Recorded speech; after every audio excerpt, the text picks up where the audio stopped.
menahan diri.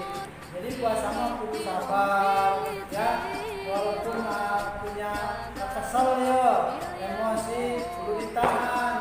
Isi orang puasa tapi tenang pahalana. Nah, itu saham rugi.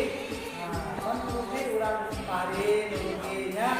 Jadi kudu puasa mah kudu bisa menahan hawa nafsu ya.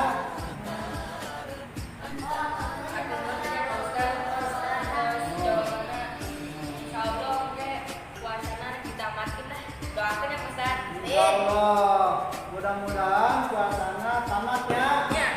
Bolong-bolong puasanya ya. Waalaikumsalam warahmatullahi wabarakatuh. Jangan lupa subscribe.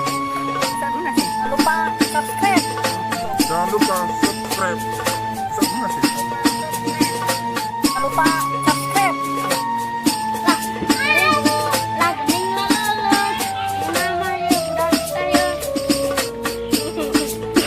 Oh ya.